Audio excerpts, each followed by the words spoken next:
November. So curious to be able to put forth my ticket.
Just gets more starts under his belt and notches another win.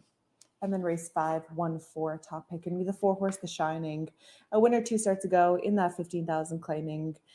He was a short price favorite, ended up coming through. And then as that backup play, the 1 horse, Kincaid Sealster, likely to be heard from late in the mile. Just a tough post to work with, tough post to navigate from, but he fits in really well with this group. So those are the 2 that I like to wrap things up, and a pretty cheap ticket. Just hoping to be able to cash in on it because I know it'll yield a nice return on investment.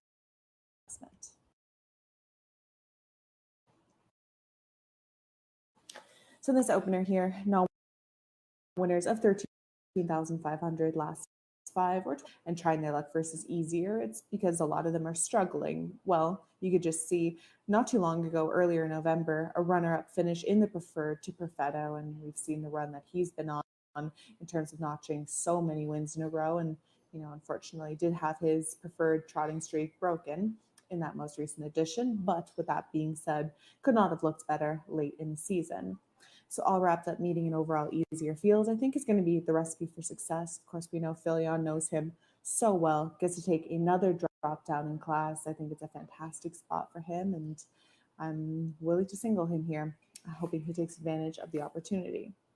As for the 5 horse, Only for Justice, runner-up finish in the most recent. He's the one coming out of that Spartan General race, HP Royal Theo. Many familiar foes in there. Also the likes of All Wrapped Up. So they get to all do battle again in here. Simply settled for that runner-up finish at a big price. This time around reunited with Chris Christoforou, who did drive the winner in terms of Spartan General. So particularly familiar with both those 2 horses. Of course, we're going to see Spartan General later on in the card in race 6, but Only for Justice, certainly a good candidate in here, looking to notch a win, getting to also take a drop down in class and try his luck at a much lower level than he's used to being up against as well. Still lots of time to get your wages in for race number 1. Of course, as always, this one kicks off at early pick 5, your first of those 2 opportunities to play it. 15% takeout. You can play it for as low as 20 cents. Good luck with mapping out your tickets for race number 1.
Here's a look at the field for tonight's first race. Parading number one is Final Claim with Matt Bax for trainer John Bax, owner Rick Hines. The two is Muscle Fashion, James McDonald with that Carmen Osiello trainee, owners Gary Volpe and Steve Mahalik. Sylvain Filion drives three, all wrapped up. Rob Fellows, the trainer, shares ownership with Arpad Zabo, Blair Corbeil, and Mike McAllister. Jody Jameson with 4 HP Royal Theo, Ben Bergeron trains for Claude Amel and partner Michel Damfus. Chris Christophe Roux with 5, Only for Justice. Danny Fontaine trains the homebred for Acurie Gaetan Bono. Refi 6, Trevor Henry with this Ben Bergeron trainee. Ben owns with Claude Amel along with Santo Annunzio Vena. And to complete our field, 7, Durf Hanover. Brad Grant owns. Richard Moreau trains. Doug McNair in the bike. Group of 7 for the first. They'll head to the gate in 2 minutes.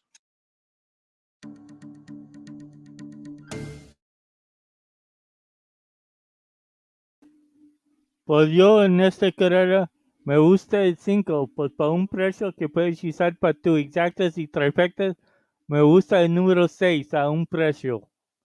Buena suerte a todos.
Acá en estos carreras no jueguen el precio, puedes jugarlos y ganas.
Here's a look at the winner of tonight's first race. The 7 is Durf Hanover.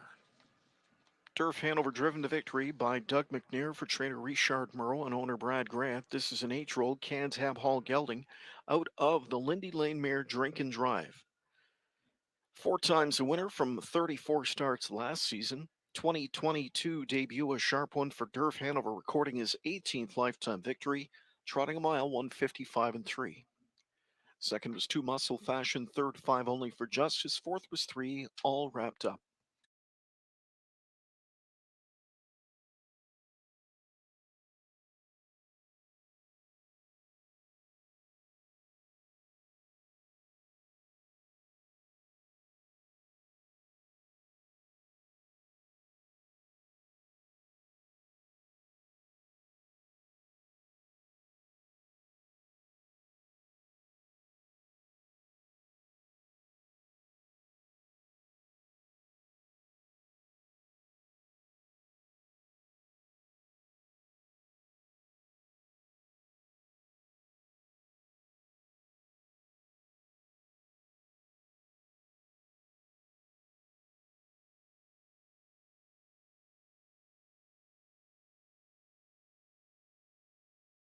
Prices are up for tonight's first. In winning 7, Durf Hanover paid $30.80, $2 exact to $157.60.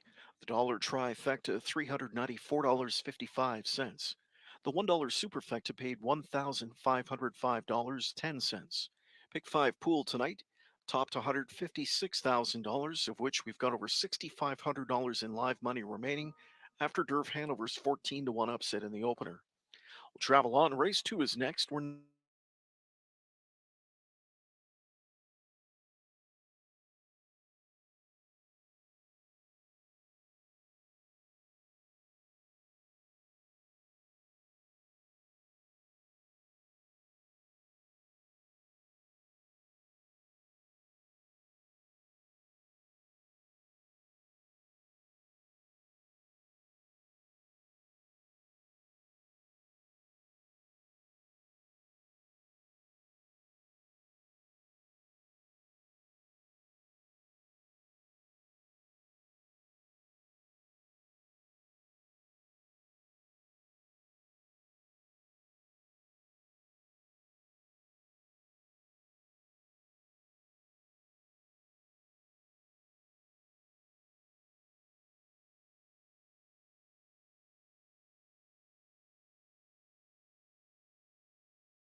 creeping up to take the top at 3/8. This is all wrapped up. Durf Hanover in that pocket position. Muscle Fashion is third. Refi with a brutal trip, fourth outside. The rail fifth belongs to a revved up Final Claim. Sixth on cover, poor cover. That's HP Royal Feel. And the trailer at the rail is Only for Justice. They've gone a half in 57 and 4. Driving their way to the final turn, it's all wrapped up on the lead. Durf Hanover pocket riding Muscle Fashion is third. Refi on the outside from in fourth. The rail fifth belongs to Final Claim. Sixth on cover, HP Royal Theo. And trailing is Only for Justice on their way to three quarters. Still there, all wrapped up. Durf Hanover from in second, sizing him up. In at the rail, Muscle Fashion third. Refi with the long trip fourth. Off his cover, stablemate HP Royal Theo. Then Only for Justice in Final Claim. Three quarters, 127 and 1. Into the stretch, all wrapped up, leads the way. Filion asking for more, looks as though he'll need more. Durf Hanover breathing fire off a pocket trip is coming on for McNair, and he hasn't lifted a line.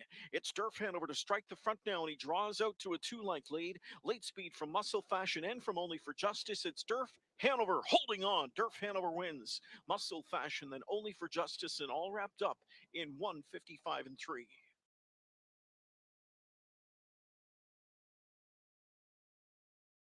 Let's look at the rundown of tonight's first race. Final Claim.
Perfect 2 for 2 since making the move to the Billy Budd barn.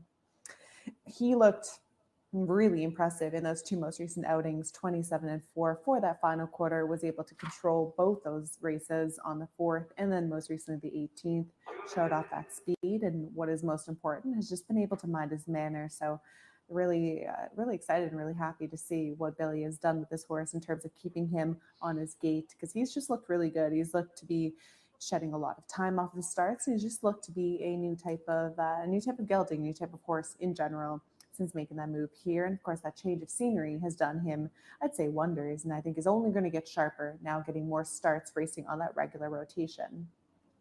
Underneath, I ended up using the one horse, that one being Phoenix.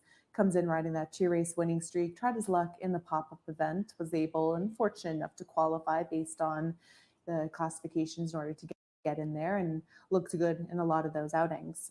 And then followed that up with a rallying effort in that most recent outing, 53 and 3 time. Came through at the big price of 6-1. Of course, James McDonald opting to go that one's direction once again. So I think it kind of speaks volumes as to him being a major player in here. I did also want to give a quick shout out to Mike Probozzi. I know didn't mention that about race 1, but he was all over that race in general with that 7 horse on top. He ended up going 7-5. Didn't get that exacta, but I'm sure he is live in that pick 5. So have to give a shout out to Nahu Picks, Mike Probozzi, as he is looking to make it 2 for 2 with Another big price in here in terms of the 2 horse, Mr. Contestant. Cold on the board at 16 to 1, but I know he's looking to sweep that early double, so perhaps he's able to do that with a big price. My ups to use that one underneath, I think could end up working a nice rallying effort in here, and I'm sure he's hoping for fractions to kind of set up well for him to potentially make that bid from off the pace. Best of luck if you're in with the chance to cash that early double. It looks good numbers across the board. Overwhelming choice pair, mutually speaking, is the 4 horse Truffles 2, who looks to be incredibly tough in this spot, as he is the favorite, but not by a big margin in terms of the double. Good luck with your plays. Daily double, exacta, trifecta, superfecta, and pick 3 wagering, all available in our second.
Trotters are on the track for the second race, group of 6, led by number 1, Phoenix, James McDonald for trainer Richard Moreau, owner Sebastien LeBlanc and Ronald Tass. 2 is Mr. Contestant, Jonathan Jury with a Carmen Osiello trainee for Wheelhouse Racing Stable. You Are in Trouble, Hanover number 3, reinsman Louis Philippois, trainer Meg Crone, owner Coyote Wind Farms. Truffles 2, the 4, gets Trevor Henry for trainer Bill Budd, owned by Dean Mar's Son Stable, Peter Miscalzi, John Frieda, and MPG Racing. 5 in the group is Mystic, Chris Christopherou, the pilot, Rene Dion trains for S&R Racing Stable. And the 6 is 8, Worldly Good Times, Doug McNair for trainer Ken Switzer, the owner Dark Stables. Group of 6 for race 2 to the gate in 4 minutes.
Trotters lining up for the second race, a group of 6. A group that consists of 4 to 5 favored 4 Truffles 2, perfect 2 for conditioner Bill Budd since moving to his stable. Up in class tonight, taking on tougher. Public not too concerned though, many on board at 4 to 5. Here they come, second race, picks up speed. Off and trotting a worldly good times with good speed from the outside. Favorite Truffles 2 leading out down the center. Scooting through at the inside third is Phoenix now. Fourth outside to Mr. Contestant, who goes into back pedal mode looking for a seat. Further back we go to find Mystic, and the early trailer in the backfield is their own You Are in Trouble Hanover.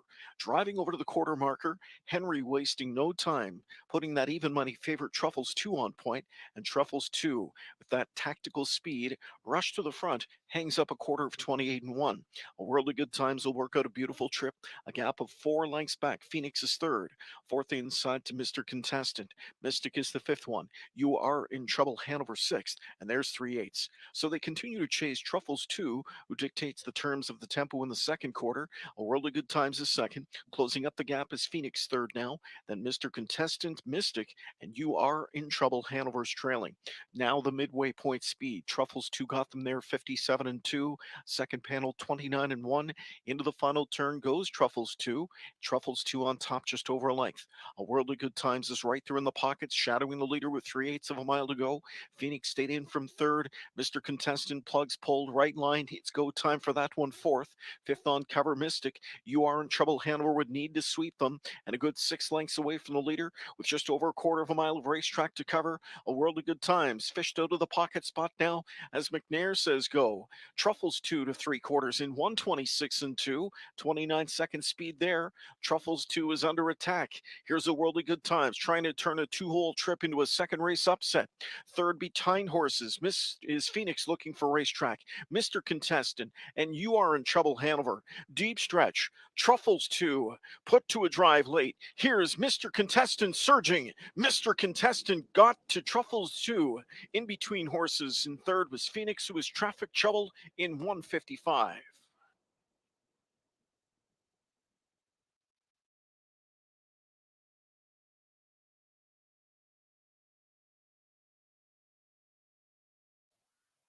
Y así te ganas precios.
Judges inquiring in the second race, reviewing a possible pylon violation coming out of the final turn by number 4, Truffles 2.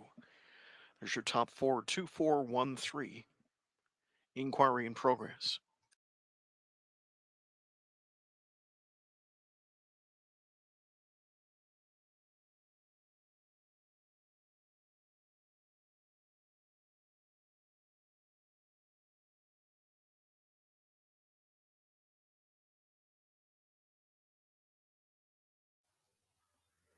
Yo gané con el número 2. Yo lo escogí.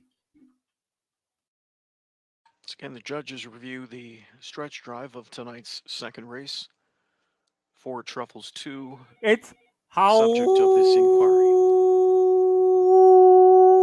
howling time. The judges ruled that Truffles 2, though he did go inside a pylon in the stretch, it's not a violation in this instance, did not gain an unfair advantage in doing so. Numbers will stand as posted 2413.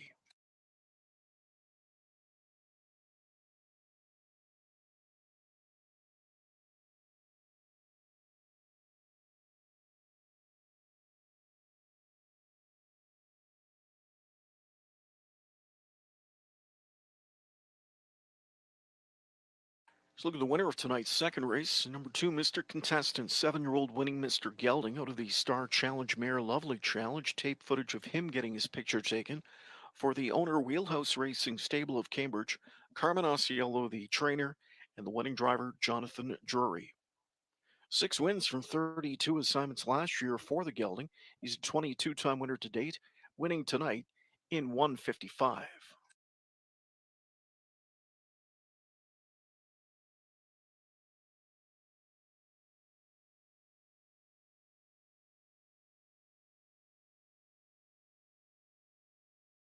Mr. Contestant, with an upset of his own here in tonight's second, paid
for me, didn't forecast this one as a winner.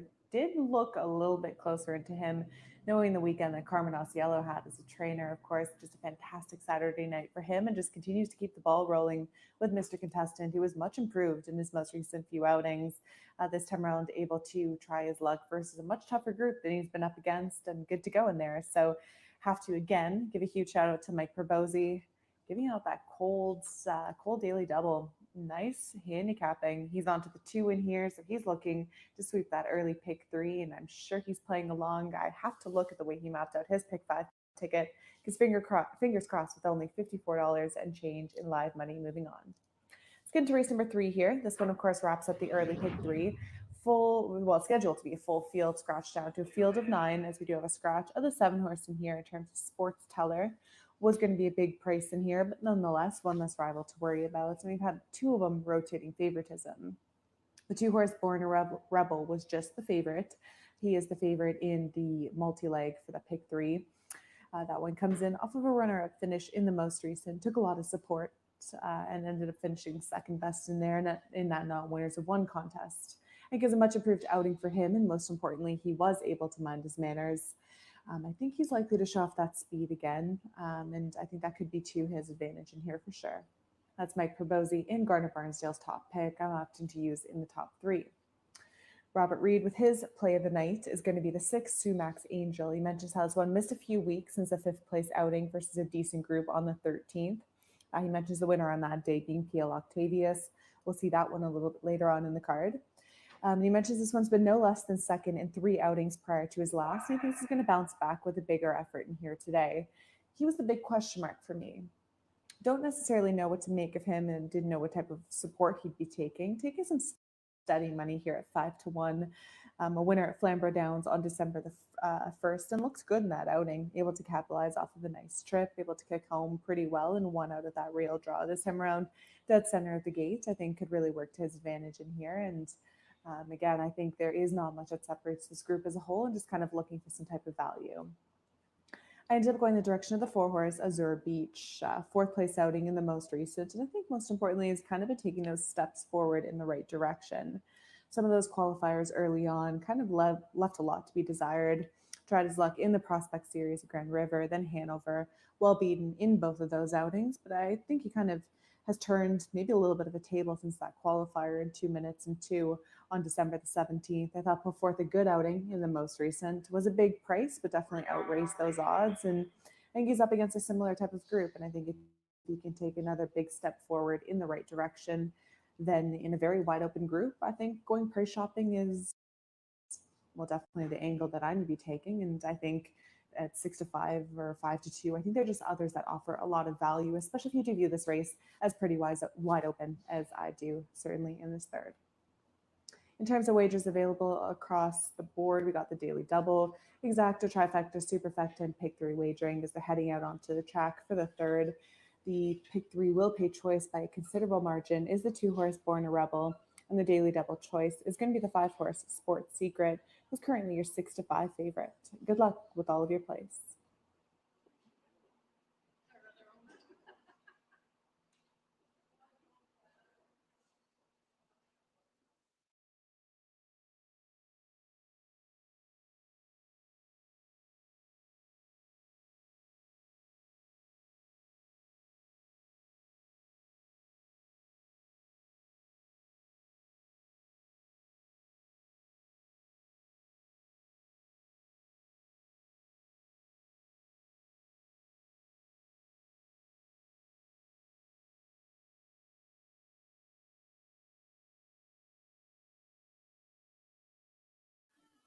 Buena suerte a todos. Good luck to everyone.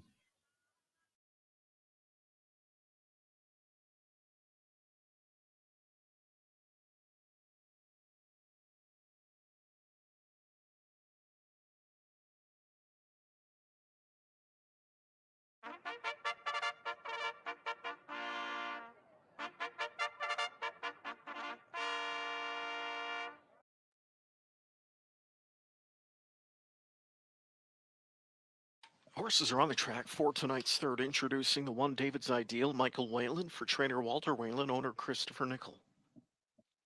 2 in the group, Born a Rebel, Trevor Henry for trainer-owner Pam Forgy, partners with Donald Schuldice.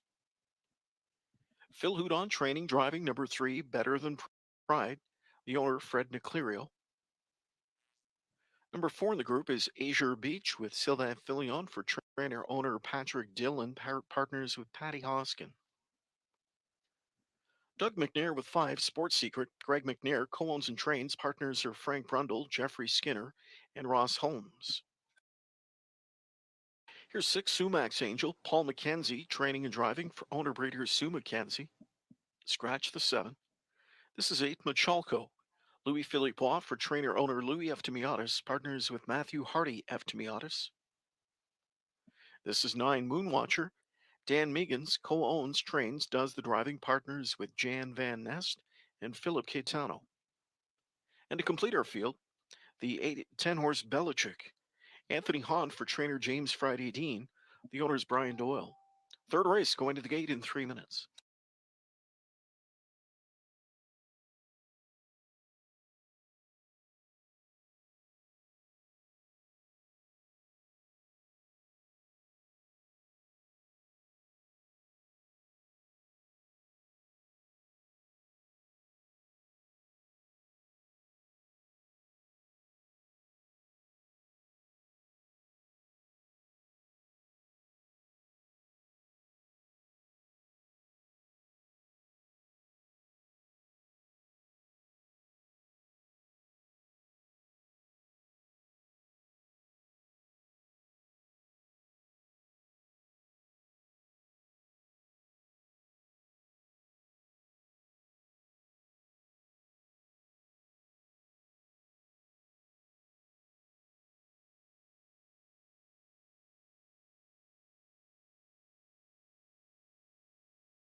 Third race field heading up to the starting gate. Final call for you to wager. We've got a group of 9 with a scratch of 7, Sports Teller. Top board says 5, Sports Secret.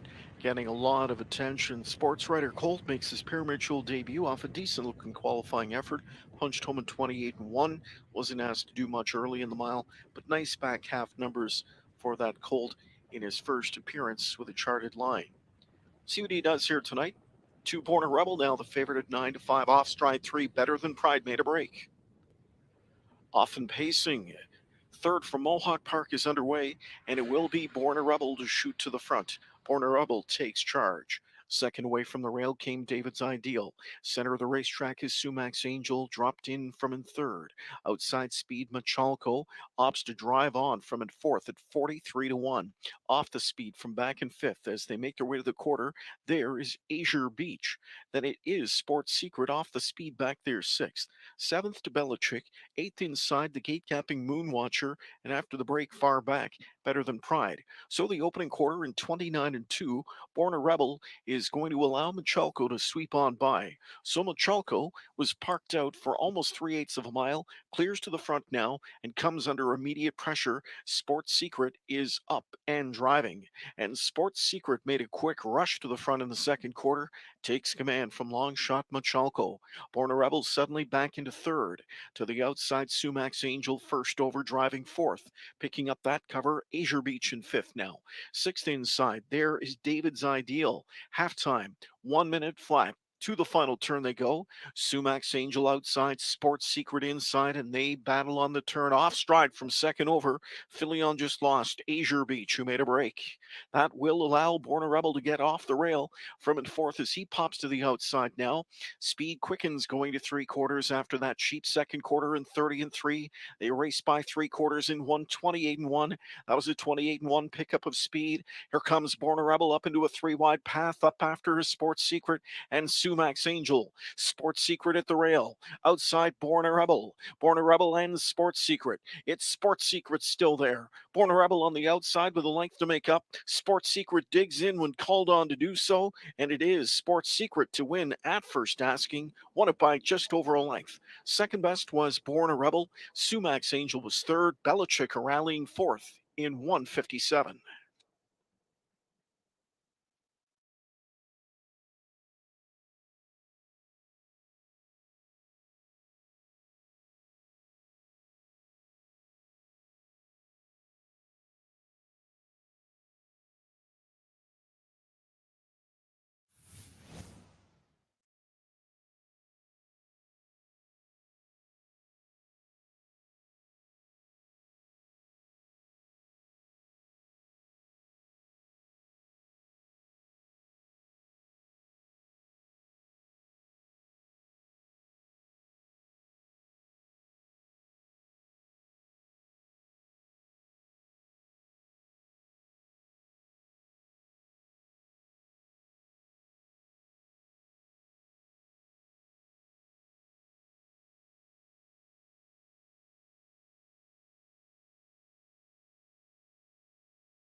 Here's a look at the winner of tonight's third 5 Sports Secret, returning 3-year-old sports writer Colt out of the Mach 3 mare My Secret Bell. Greg McNair co-owns and trains. Frank Brundle, Jeffrey Skinner, Ross Holmes partners in ownership. Doug McNair with a driving double on tonight's card. Sports Secret winning at first asking. A mile tonight of 157. The 5 Sports Secret over 2 Born a Rebel, third 6 Sumax Angel, fourth 10 Belichick. Sports Secret 580 for the win, $2 exact is 1620, $2 daily double 131.80, dollar trifecta 24.55, dollar superfecta $230.70. The $1 pick 3 $1,338.60.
able to win in his pari-mutuel debut. I think showed a lot in that qualifier in terms of that back half and then a closing quarter of 28 and 1 this time around. Good to go. Fortunate for my top pick in here in Azure Beach, was mapping out a perfect second over trip. I don't know if he was good enough to win, but certainly put in a perfect position before making that miscue. So, unfortunate for him because I thought he was in a great spot to at least hit the board at a nice price. Good thing is, moving on, if you're part of myself and many others that are already eliminated in that pick five, then you have the opportunity to play pick four. I know the multi legs are very popular wagers, and I always say rightfully so. I mean, you get huge pools in them, and you have the luxury of being able to maybe build around a horse you like in particular or go for some of those bigger prices. So, speaking of that pick four, let's call him a friend in terms of Garnet Barnsdale and see the way he's mapped out his sequence. Going to be going too deep in the opening leg. Cindy Lynn is going to be his backup play, but the top pick is going to be the 8, Buck Dancer, currently offering a really nice price here at 9-2. Race 5, 148, top pick, the 1 horse Kincaid Sealster, including the likes of the Shining and also the 8 horse in here, Just Plain Needy. Race 6, 457 for Garnet. Going to be going with the 5 as his top pick, Spartan General, looking to make it 4 in a row, moving up in class, racing in the preferred. He does have some backup plays, including Pikachu Hanover and the 4 Royalty Deal. And then race 7, 1-6, top pick, the 1 horse Mock David, with a backup play of the 6, Are You Kidding Me, Cabby?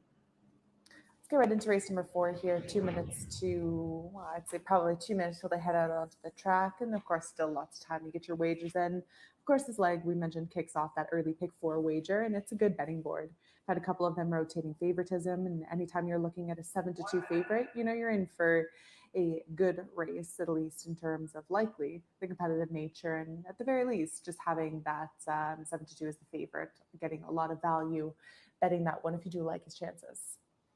For me, I ended up going in the direction of the 8 horse. That one is Buck Dancer. I mentioned how he's just been doing some fantastic racing on our circuit here throughout much of his career since making the move to Woodbine Mohawk Park.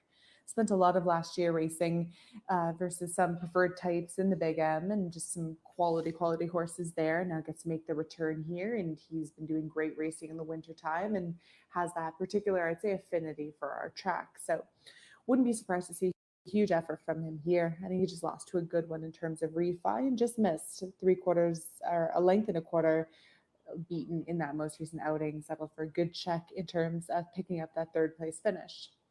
It's a great spot for him in terms of classification, and he's likely to be put into play early. I think that would give him his best chance of coming through, as he is the favorite at 4-1, so even more wide open.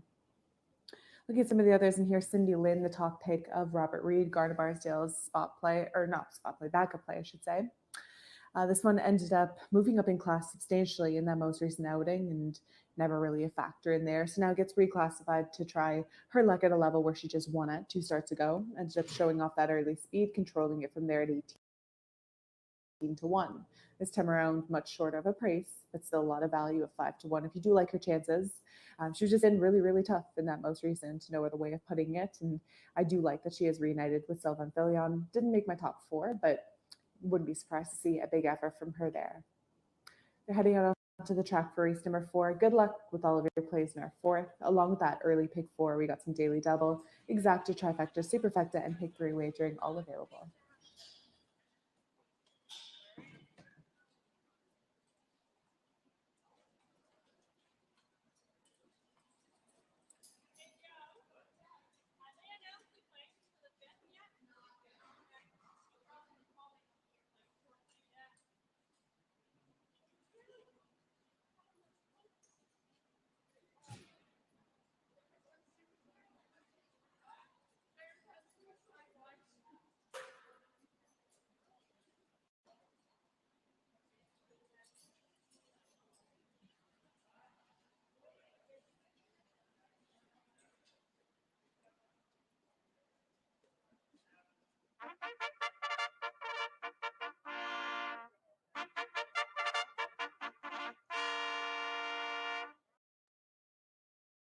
Back to the trot we go. 4th race kicks off the early pick 4. Number 1 is Yours If You Want It. Mikkel Vanderkamp training and driving. Owner Diana Secord. That one will be out in a moment. This is number 2 Gold Edition. Phil Houdon for trainer Blair Burgess. Owner Sterling Fisher and Karn Olsen Burgess. Sylvan Filion driving 3, Cindy Lynn. Joe McIsaac trains for owner breeder Carolyn Williston. Number 4 in the group is Fitbit. Louis Philippois for conditioner Matt McDonald. The owner is Keith Castle. Memo number 5, Doug McNair with a Richard Moreau trainee owned by Brad Grant. Next is 6, Free Willy Hanover, Jonathan Drury, with a Carmen Osiello trainee for Osiello Stables, Mike Bartram and Robert Watson. The 7, On the Ropes, James McDonald for trainer Dwayne Marfisi, owner Percy Elkins. This is number 8, Buck Dancer. Fox Racing owns, Carmen Osiello trains, Jody Jameson the reinsman. And we'll get you a visual of the one once he surfaces yours if you want it. There he is. Once again, trainer driver Mikkel Vanderkamp, owner Diana Secord. 4th race means early pick 4, post time in 3 minutes.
Final chance to play the early pick four wager on tonight's fourth race. Windows closing in a few minutes.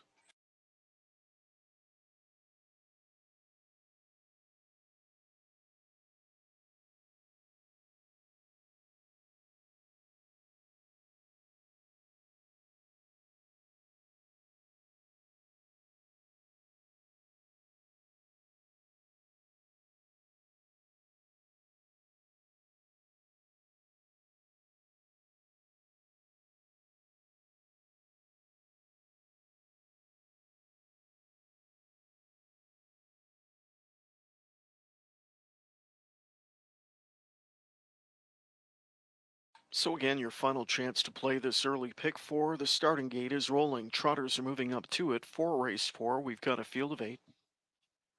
Good betting board for the opening leg of this wager. 5-2 makes the $8 dancer the slight choice in here. He's gone winless since returning from some downtime, third in his most recent performance.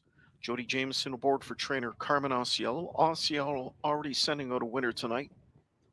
Jameson aboard this son of Guccio. A 2-1 choice. Set for a start, fourth race. On a break 2, Gold Edition. Gold Edition is off stride behind the gate. Uncharacteristic break for him. Here they come. And they're off. Speed from the outside. Free Willy Hanover charges out along with On the Ropes. There's Memo. Forward.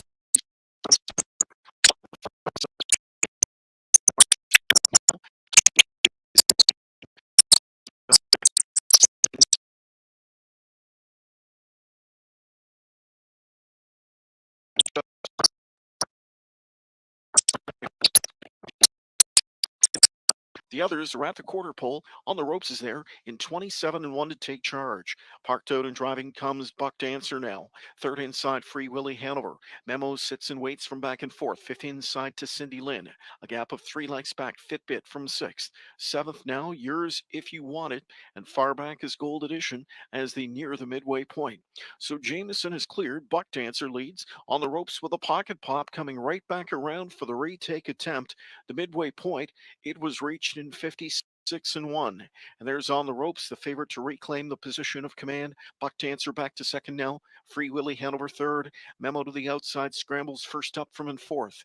Picking up the cover, Cindy Lynn from in fifth now. Sixth inside as they trot the turn is Fitbit. Yours If You Want It is seventh and on the move as they make their way to three quarters next. And it's Memo gaining rapidly on the Ropes, who's twice used now. Buck Dancer back into third. Gapping cover, Cindy Lynn in fourth. Fifth inside to Free Willy Hanover, three quarters up in 126. Spinning home. And it's Memo on the outside showing a short lead. Back into second is On the Ropes now. On the Ropes. Outside is Memo. Brushing up late comes Buck Dancer. Cindy Lynn. From way back, Yours If You Want It. It's Memo to the front now. And Memo trots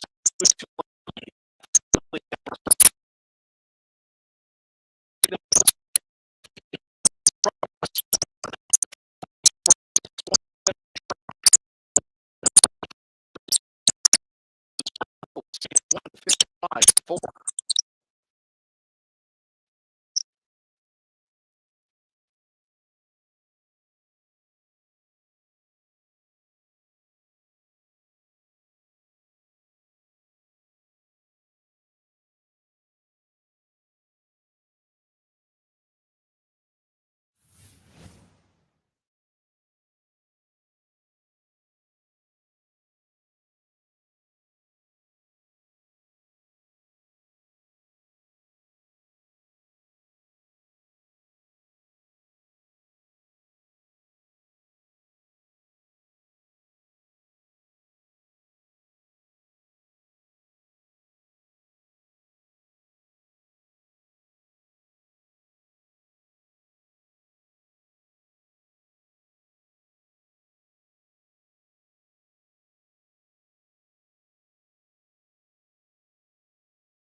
Top four posted on the board for tonight's fourth race. We have 6, 5, 4, 7.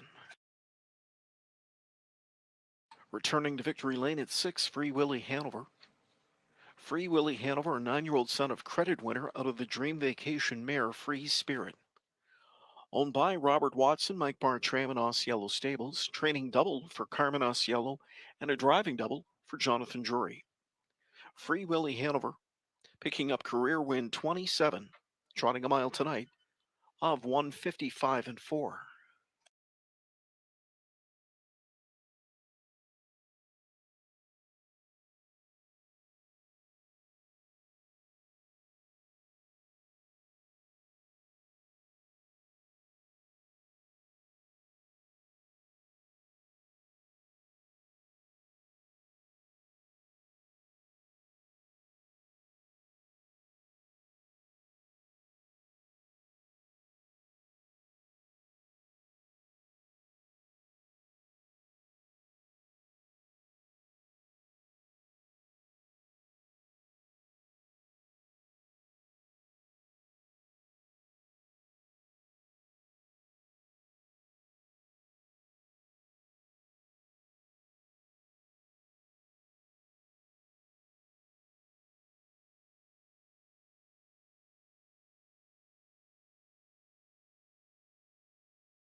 Right, the judge's inquiry is dealing with the start of number 2 Gold Edition. There's some footage they used in determining that all horses did receive a fair start, including number 2 Gold Edition. Clearly, he is inside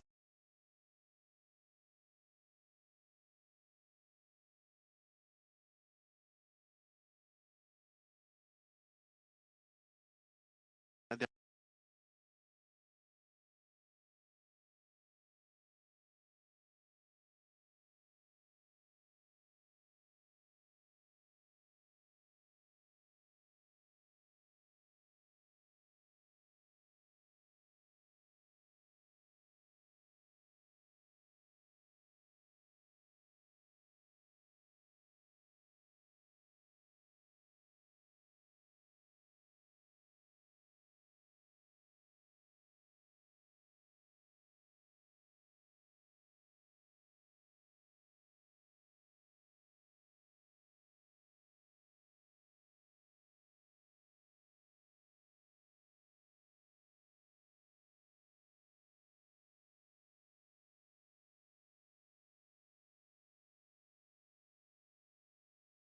And the prices are up for tonight's fourth race. 6 Free Willy Hanover paid $15.90 to win.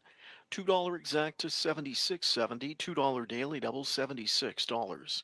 The dollar trifecta $289. Dollar superfecta $1,527.20. The $1 pick three paid $787.70. Tonight's early pick four pool, good number, over $70,000 wagered, more than 10% of the pool moving on, over $7,300 in fact. We travel next to race 5. It's the wrap up leg to the early pick 5, post time in about 10 minutes.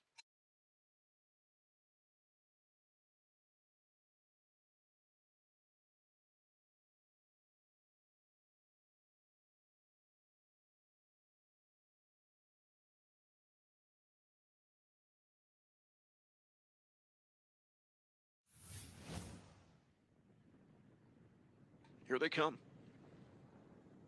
And they're off. Speed from the outside. Free Willy Hanover charges out along with On the Ropes. There's Memo, forwardly placed down the center. Up on the far outside, Buck Dancer marches forward now. Taken back is Cindy Lynn. She's along at the rail fifth. Sixth inside to Fitbit. Racing seventh is Yours If You Want It. And resetting after the break, leaving is Gold Edition. The judges flash the inquiry sign in all likelihood to review the start of the two. In the meantime, the others are at the quarter pole. On the Ropes is there in 27 and 1 to take charge. Parked out and driving comes Buck Dancer now. Third inside, Free Willy Hanover. Memo sits and waits from back and forth. Fifth inside to Cindy Lynn. A gap of 3 lengths back. Fitbit from sixth. Seventh now, Yours If You Want It. And far back is Gold Edition as they near the midway point. So Jameson is cleared. Buck Dancer leads on the ropes with a pocket pop coming right back around for the retake attempt. The midway point, it was reached in 56 and 1. And there's on the ropes the favorite to reclaim the position of command. Buck Dancer back to second now. Free Willy Hanover third. Memo to the outside scrambles first up from in fourth. Picking up the cover, Cindy Lynn from in fifth now. Sixth inside as they trot the turn is Fitbit. Yours If You Want It is seventh and on the move as they make their way to three quarters next. And it's Memo gaining rapidly on the ropes, who's twice used now. Buck Dancer back into third. Gapping cover, Cindy Lynn in fourth. Fifth inside to Free Willy Hanover, three quarters up in 126. Spinning home. And it's Memo on the outside showing a short lead. Back into second is on the ropes now. On the ropes, outside is Memo. Brushing up late comes Buck Dancer. Cindy Lynn from way back. Yours If You Want It. It's Memo to the front now. And Memo trots out to a 2-length lead. Free Willy Hanover closing at him late on the outside. And Free Willy Hanover trotting up a storm. Free Willy Hanover with a 6-1 upset for Drury. Picks off Memo right on the money. Third to Fitbit. And fourth was on the ropes in 155 and 4.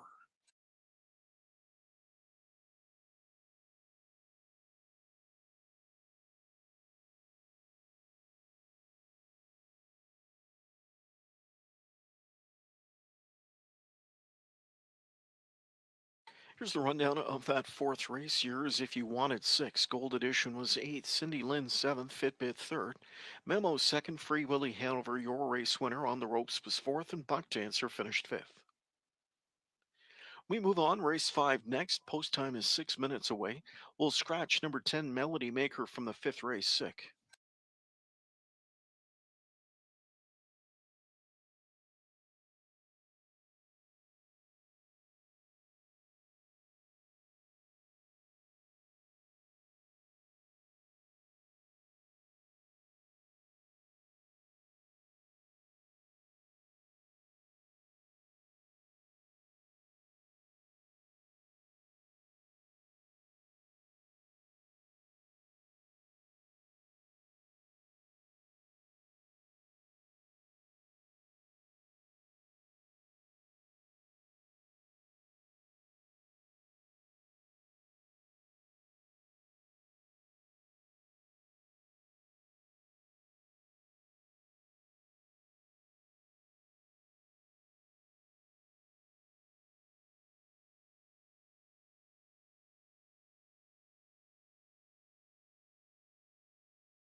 yellow so far on tonight's card. We had McNair, Drury, McNair, Drury. So let's see if that trend continues into race number 5, which of course we know wraps up that early pick 5 wager, and it's some nice payouts across the board. Always amazes me. I know there have been some smaller fields and some of the maybe not shorter prices coming through, but some of the second, third choices coming through. But it's always amazing how there's always a will pay choice for every single number across the board. So no matter what you're sitting with, if you're live with the ticket, great handicapping to get to this point. In terms of this 5th race here, a good betting board once again. 5-2 is the current favorite on the 4-horse, The Shining. Looking to rebound in a big way after a 5th place outing over that fog covered track on December the 22nd. 1 second variant there. I thought put forth a decent type of outing in there in that most recent, but the win was off of a perfect trip. Ended up coming through as that short price favorite in this 15,000 claiming rank. So once again, getting in at the Trida level, which he just won at. The one that's really catching my eye in terms of taking some support is the 3-horse Peter Poole.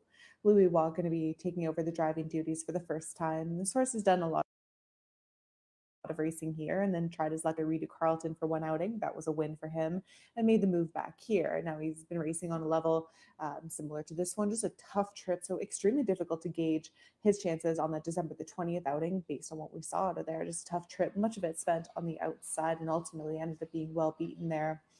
But I do love getting a circuit regular on board. I think that could be a type of really drastic type of change. Draws great post to work with as well in terms of post 3. So he's someone I didn't forecast as a major player in here, but he is surprisingly enough the second choice in terms, or third choice, I apologize, in terms of the will pays for the pick 5s. One other one to touch on really quick, I guess, would be the, let's see, the 1-horse, of course, Kincaid Sealster.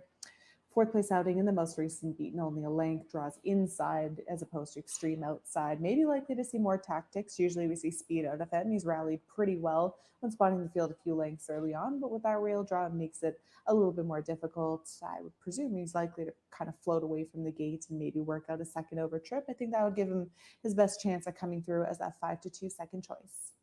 Best of luck with all of your plays in race number 5, the wrap-up leg to that early pick 5 wager.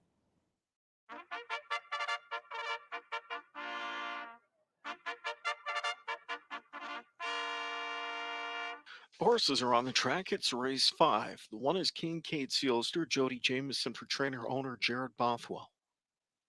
Phil Houdon with 2 press time. Jim Ellis trains for Stephen Binkley. Peter Poole, number 3, Louis Philippe Waugh for trainer Matthew McDonald, owners Keith Castle, and McDonald shares ownership. Doug McNair with 4, The Shining. Carmen Osiello trains for Steve Mahalik and Tony Valentini. Sylvain Filion with the 5, Dusty Lane Morgan, trained by Richard Moreau, the owner Tess Waxman. Joe Rockhead 6, Anthony Hahn for trainer-owner Michael Salas. 7 of the group, this is Flash Jack Soleil. James McDonald for trainer-owner Yannick Martel, shares ownership with Carol Ann Mallow. Just Plain Needy, number 8. Trevor Henry for trainer-owner Jim Ellis, partners with Kenny Ellis and Pep Moretti. And the 9, Finkel Einhorn completes our field. Chris Christoforou for trainer Duncan Brewer, the owners Michelle Brennan, and Randall Urquhart scratch number 10. Race 5 in 3 minutes.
Fifth race field lined up in behind the gate. They are set for a start. Often pacing, Just Plain Needy chased off the wings of the gate with speed. There in the center is Dusty Lane Morgan. Peter Poole emerges third inside early from the rail. Kincaid seals to fourth, but now backed off to fifth as the Shining takes that four hole, driving into the turn. Sixth away Press Time. Seventh Joe Rockhead. Overland from an eighth is Flash Jack Soleil. Trailing early from a ninth is Finkel's Einhorn. Into the turn they go. Just Plain Needy took the top for Henry, leads by a quarter of 28 and 2. Back into second, Peter Poole. Dusty Lane Morgan is third. Then it's the favorite, the Shining, fourth inside. Backed off, Kincaid seals to fifth now. And there goes the Shining, roused off the rail from in fourth by McNair, leaving 2 more lengths of gap back to Kincaid Sealster from in fifth. Sixth inside to Press Time. A gap of 3 to Joe Rockhead. 2 more to Flash Jack Soleil, and trailing Finkel is Einhorn. Field approaching the midway point, and the Shining quickly sprinted to the top. 57 and 3 speed to the half for him, and he'll lead them into the final turn. It's the Shining, the one to catch. The lead 2.5 lengths. Just Plain Needy second. Kincaid Sealster first over, driving third now with 3/8 to go. Peter Poole in at the rail from in fourth with cover fifth outside Dusty Lane Morgan. Six towards the rail is Press Time. He swings out to catch cover. Further back on the inside, seventh is Flash Jack Soleil. Scooting up the inside, Joe Rockhead. And the trailer turning home is Finkel's Einhorn, wide open at 3/4 in 127. The Shining is the one to catch. Just Plain Needy from in second. Outside to Kincaid Sealster third now. Locked up at the rail fourth is Peter Poole looking for some racetrack. He's got some go. Into the final eighth of the mile. Still there at the inside. The Shining. On the outside, closing up is Just Plain Needy. Rolling from the backfield. Finkel is Einhorn and finding that space. Peter Poole. Peter Poole threads the needle for Waugh to win. It was Peter Poole to score. Peter Poole in 156 and 2.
Here's a look at the winner of tonight's fifth race to Victory Lane 3, Peter Poole, 4-year-old son of He's Watching under the Dragon Again mare, So Cute Hanover. This one owned by Keith Castle and Matthew McDonald. Matthew trains in the bike for the winning drive. It's Louis Philippois.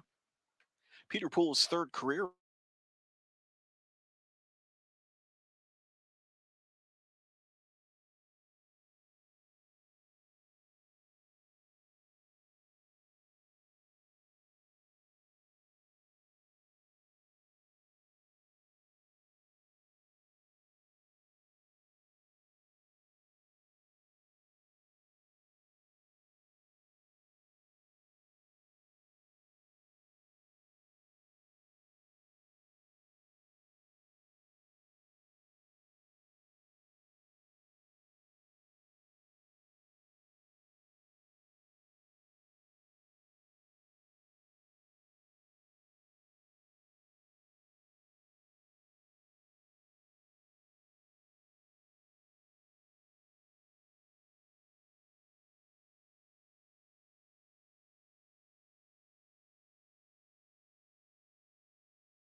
ton of money, went off as that 5-2 second choice in there and was good to go. I didn't necessarily know he was going to be able to rally late the way that he did, but he made up a ton of ground late, saved some ground going inside, and found that seam up the inside to connect for his third win lifetime. So congrats if you're able to cash in on that pick five. Fantastic payout and great handicapping. He was certainly hidden at that 10-1 in the morning line. Let's get into the late pick five. Robert Reed on the hook for that sequence. And to be honest, I'm happy I'm not on the hook for that pick five, as I struggled in the early one. And this late one, I think, is no easier than the first one. I don't think it's going to pay as much as this early one did. But nonetheless, it is still a tricky sequence with some really good races, particularly the sixth one, our on track feature, the preferred. Robert's going three deep in this opening leg, 4, 5, and 7. Going to be going with the top pick of the 5-horse Spartan General, 7-2. Taking a lot of support, rightfully so. Riding that 3-race winning streak. Looks to be really tough in here. It is Hey Livy taking the early support. Race 7, 167, top pick the 1-horse Mock David. Back at play of the 6, Are You Kidding Me Cabby? And the 7, Champagne Phil. Roberts all in race 8 on the 7-horse PL Octavius. Another one riding a nice 2-race winning streak. Has looked so impressive, has taken a lot of support. Pari mutually speaking, has worked out some nice trips.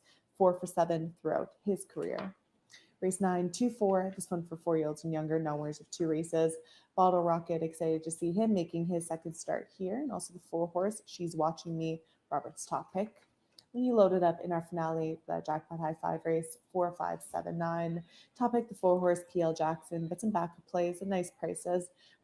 Mercenary and Snap Test and Ideal Jet. Let's get to the 6th race here. This preferred trot. What really jumps off the page is no Perfetto in here. We saw him put forth a fantastic resume all year long, this particularly later in the season, where he had that 3-race winning streak in the preferred and unfortunately had that snapped in that most recent edition. But he's going to be back soon and very much so on his game, I'm sure. Nice to have that week off, I would say. As for me, I ended up going the direction of the 7 Pikachu Hanover. Now, we're used to seeing him competing on the top level of our circuit, has tons of stakes experience as well, and I'm happy to see him back racing at Woodbine Mohawk Park. Ended up notching a win in that most recent edition on the 27th. Really rallied nicely off of cover and was much the best in 52-3 at a big price, 19-1. This time around, still offering some value at 7-2, and as always, we do have these preferreds. There's many of them that every single week, week in and week out, is just who brings their A game.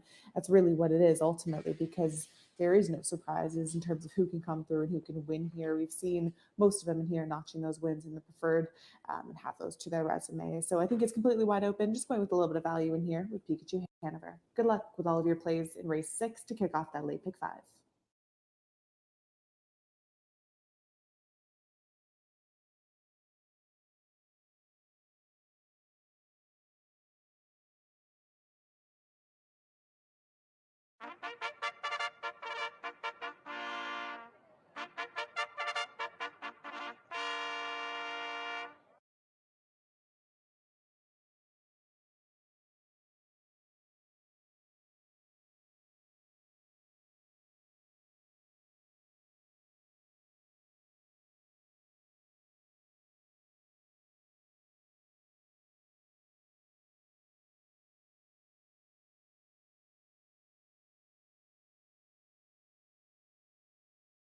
Horses on the track for the 6th race. One will be along in a moment. The 2 is Dream Nation. Paul McDonnell with a Jacques Dupont trainee for Les Écuries d'Orléans, Écurie CSL, Gestion Silevac 2005 Incorporated, Mark Cameron. Zigzag was 3, Sylvain Filion with the Ben Béargent trainee, Ben Owens with Clodamel, Richard Thompson, and Santo Vena. Royalty Deal 4, Jonathan Jury for trainer Meg Crone, owner Coyote Wind Farm. Spartan General 5, Chris Christoforou for trainer Camilla Christoforou, homebred owned by Harlambus Christoforou and Irvan Holdings Incorporated.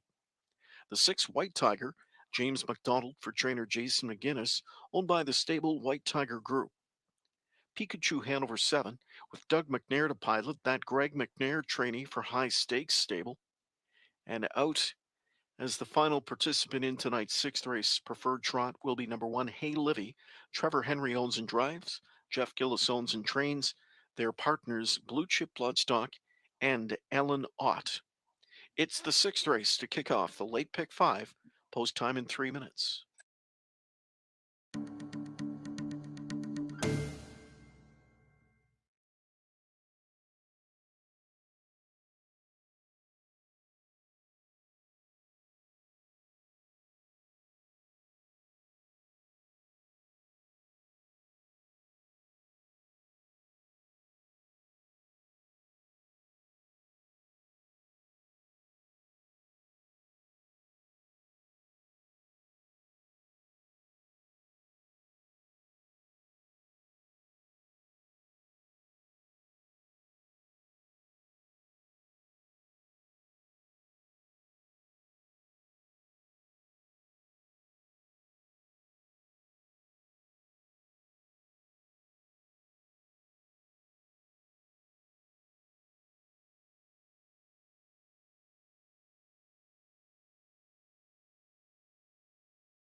Trotters up to the gate for race 6.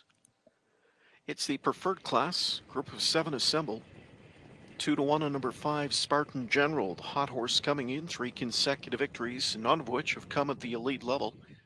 But the public feeling if anybody deserves to jump up to this class, based on recent form, it's him. 3-1 on 7, Pikachu Hanover, the defending preferred champ. Pulled off a 19-1 stunner last time out. 3-1 the offering tonight. Here they come. Off and trotting, White Tiger with good speed off the wings of the gate to go for and get that early lead. From the inside, Hey Livy. Speed outside, Pikachu Hanover. And also up into the mix goes Spartan General. Taken back in 5th is Dream Nation. 6th away at the rail, Zigzag. 7th part going into the turn is Royalty Deal. Trotting into that turn, Pikachu Hanover muscling up to take the top. White Tiger in the pocket spot. It's Spartan General 3rd. Gap of 3, Hey Livy trotting 4th. 5th inside to Dream Nation. Zigzag next to last. And trailing early, Royalty Deal. First panel 28-2. And they're into the backstretch chasing Pikachu Hanover. Pikachu Hanover leads just over a length. Second with 3/8 in the books is White Tiger. Spartan General, Hey Livy, then Dream Nation Zigzag, and a starting up Royalty Deal. Field is almost at the midway point, and they continue to chase Pikachu Hanover. Pikachu Hanover with the lead. Second to the inside, White Tiger. Spartan General 3rd. Hey Livy waiting on that cover 4th. Halftime 58 flat. They move into the final turn. Pikachu Hanover the one to chase. Back into second, White Tiger. Here's Spartan General out of 3rd now, giving cover to Hey Livy 4th with 3/8 to go. Dream Nation is 5th. Royalty Deal held up in the flow 6th outside. 7th trailing Zigzag. They're on their way to 3/4, and there's Royalty Deal cut loose 3 wide at the midway point of the final turn, gaining on Pikachu Hanover, whose lead is just over a length now. Second to White Tiger. Spartan General first up. Royalty Deal continues to pick them up. 3/4 in 1:26 and 4. And still they're with the lead. Pikachu Hanover trying to find racetrack. White Tiger. Spartan General on the outside, determined to track down the leader 3rd. Outside off cover, Royalty Deal, deep stretch. Pikachu Hanover. Spartan General on the outside is inching in. It's Pikachu Hanover. Spartan General on the outside. Pikachu Hanover holding on. Spartan General just missed. White Tiger at the rail 3rd in 1:55 and 1.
Numbers on the board. Top 4 here 7-5, 6-2.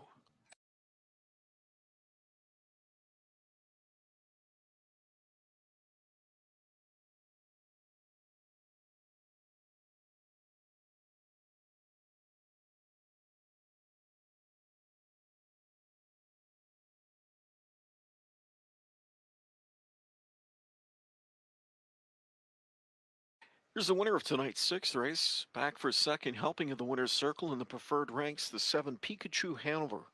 8-year-old Andover Hall horse out of the Donerail mare Playwood for the high stakes stable of Farmington Hills, Michigan. Training double tonight for Greg McNair. That's the driving triple for Doug McNair. Pikachu Hanover's 25th lifetime score, closing in on $300,000 in career earnings, winning tonight in 1:55 and 1.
Prices up for race 6. 7 Pikachu Hanover paid $8.40 to win. $2 exact to $24.50. $2 daily double $43.70. The dollar trifecta $48.25. Dollar superfecta $200.50. The $1 pick three $346.85. Late pick 5 is underway. 65,000 plus wagered into the pool, and just shy of $15,000 in live money moving on. We go next to race 7. Seventh race post time in 14 minutes.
late close of Spartan General. That was a really close finish there, of course.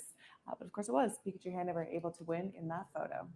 Let's get into race number 7. And earlier on in the card, mentioned Mike Ravosi having a fantastic night with those 2 huge price winners in the opener. And he's hoping to continue his hot streak in terms of that late pick 4. I'm going to be going too deep in here. 6-9, Are You Kidding Me, Cabby, and the 9 horse, JKNR Like Tell, both of them offering quite a bit of value. So could be a good start to that pick 4 as well from a value perspective. Race number 8, 378, top pick going to be the 8 horse, PL Octavius, looking to make it 3 in a row, but some backup plays among his sequence. Race 9, 2, 3, 4, 6, top pick the 4 horse. That one is She's Watching Me, but including some other good ones, Bottle Rocket, Lifetime Experience, and the 6, Dark Moves. And then race 10, wrapping things up for our card as a whole, and of course that pick 4 as well, 4-8, PL Jackson as Mike's top pick, but including a backup play of the 8 horse in here, Sonic Flare. Race number 7, part of that crucial multi-leg and part of that crucial crossover leg as it wraps up the early pick 4, kicks off the late one, scratched down to a field of 9 in here, one of the major players in here who I presume was going to be probably a shorter price at post, that being Play Jet Ray, is going to be scratched from this field after a win in that opening leg of the pop-up series and then a runner-up finish most recently. It is unfortunate that he's not going to be competing in the final here. I thought on paper he looked like one of the standouts among this group. The 1 horse Mock David was the one that I was going to be using regardless, trying to play against that shorter price of Play Jet Ray. But now we're kind of looking at it like he's just taking a bulk of the betting support, and rightfully so. I mean, you're looking at it with that major player gone, Mock David likely to be the one to beat, at least on paper. And I think he has quite a few options in terms of what type of a trip Cullen is going to be mapping out with him here. Usually ends up making his best type of outings and efforts from off of the pace. And with the rail post, I think that's particularly advantageous to just kind of float away, hopefully catch some cover and be able to advance off of that. We've seen some horses coming from the backfield with a ton of late speed. So the way the track's playing out, of course, with that no wind being a factor and the track listed as fast and playing out pretty fast, it really does benefit the likes of Mock David in here, I would say. The only problem is that shorter price at 3-2. Underneath, I ended up using the 5 horse Guinness Panic. He's really seemed to turn the table as of late. He did get his first win not too long ago and has followed that up with a win here in that 17-5 claimer.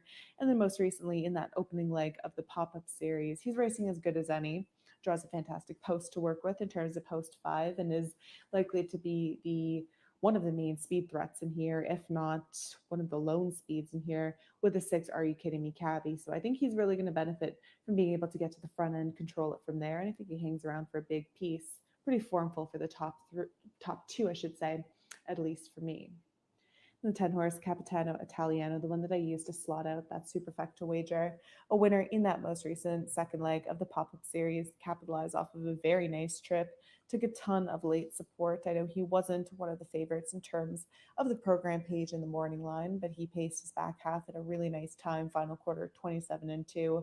Does have that outside post to work with and seems to show enough speed to get away with some type of a decent positioning, likely to be somewhere mid-pack. And I think he's offering a lot of value at 6-1. Can never go wrong with J-Mac in the bike, who did just drive this one to a victory in the most recent start.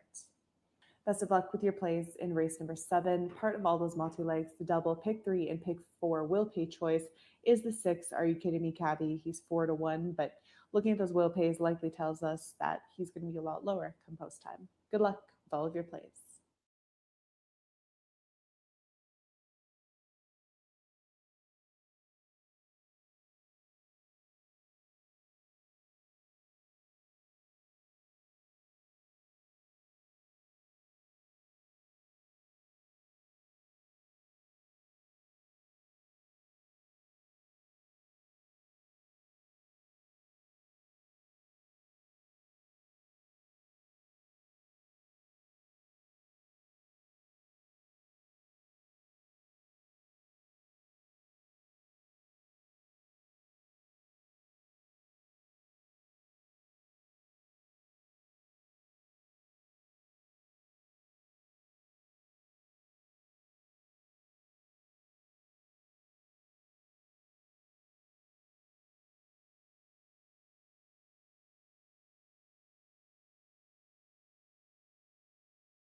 The horses are on the track. It's the 7th race next from Mohawk Park. Meet the 1, Mock David, Travis Cullen for trainer Jody Cullen, owners Murray Breather, along with Jeff and Lori Thompson. The 2, Legal Better, Paul McDonnell for trainer owner Shane Arsenault, partners Cody Spencer and Greg Wild. No Better Joy 3, handled by Louis Philippois, trainer Nikki Camina, the owner Bruno Camina. Scratch the 4. This is 5, Guinness Panic, Jody Jameson owns and drives, Paul Cameron owns and trains, partners with Jamie Cameron. This is 6, Are You Kidding Me, Cabby? Sylvain Filion for trainer Ashley Lenvoy, owner Gino Toscani. The 7 is Champagne Phil, Jonathan Jury for trainer Kenny Oliver, the owner ICR Racing. 8 is Nelson Eddie Hanover, in reign to Trevor Henry, trainer owner Craig Bars, partners with Nurko Sokolovic. JKNR Like Tell 9, at Hensley owns and drives, Ashley Hensley owns and trains. And Capitano Italiano number 10, with James McDonald for trainer Nikki Camina, the owner Bruno Camina. 7th race going to post in 3 minutes. Race 7 kicks off the late pick 4.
Seventh race in beyond the gate now. It's the final of the pop-up series.